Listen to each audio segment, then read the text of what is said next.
Good morning and welcome to our morning call of Giovanella Huxler Capital Funds. I am Solomon von Heckelstein and I will introduce to you the all good of today. The price of gold hit a new all-time high as concerning over the health of the US recovered and increasing signs of second wave of coronavirus around the world. Straining demand for the asset that is no one's liability. Gold future rose as high at 1,090.39.35 a troy ounce before retracing to trade at 1.938.35 an ounce by 6.3 a.m. Silver futures all surging again in sympathy, rise 6.1% to 24.24 an ounce, the highest since 2013. The dollar index, meanwhile, hits its lowest since September 2018. The prospect of negative real estate interest rates for the foreseeable future has bolstered the case for no interest bearing heaven assets, with both gold and silver ETFs registering heavy inflows in recent weeks. One of the facts underpinning demand for heavens is the increasing suspicions that the world isn't bringing the coronavirus pandemic under control.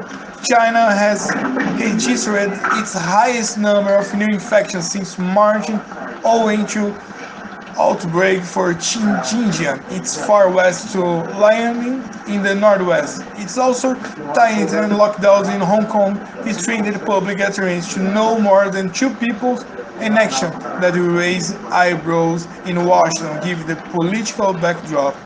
Of most concern of to deliver the markets, however, it's arguably the UK decision to impose a 2 week quarantine on travel returns from Spain, focal point for European summer vacations. Spanish regions, including Catalonia, have been forced to tighten restrictions on the hospitality sectors against a backdrop of evidence showing the impossibility of enforcing social distancing rules. However, the idea that bad news is good news is again in the ascendant as recent sets get support for speculation that the Fed will resort to more stimulus in its policy meeting this week. The Dow futures contract was up 125 points for 0.5%, while S&P 500 futures contract was up 0.6%, and the Nasdaq 100 futures contract was up 1.2%. Earnings season is taking a bit of a breather, with the only updates of note coming from NXP, Oaktree Capital, Albertsons, and Hasbro. In Europe, software giant SAP beat expectation and a higher warning for a tough 9 months ahead. Luxury giant LVMH with reports after the close. White House Chief of Staff Mark Meadows say he expects the Republican Party to present the new stimulus proposal in the Senate later today, according to various reports, after losing last week two internal arguments.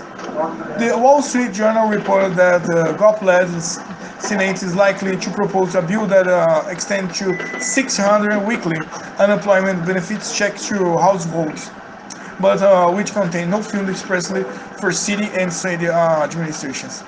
There's a big gap between that position and the much more expensive proposal that the Democrats majority in the House of Representatives. Alongside doubts over the stimulus package, sentiment in U.S. is also at risk from the spread of violent arrests in major cities as the wave of the protests sparked by the killing of George Floyd by police morphs into a broader expression of the cultural divide across the country. Did Americans carry on spending their enforced savings in June as they emerged from lockdown? Durable good data will give a less of a partial answer. Constant forecast for a 2.2% increase, following on from a 15-17% increase. Data from elsewhere in the world continuing to point to a moderate recovery.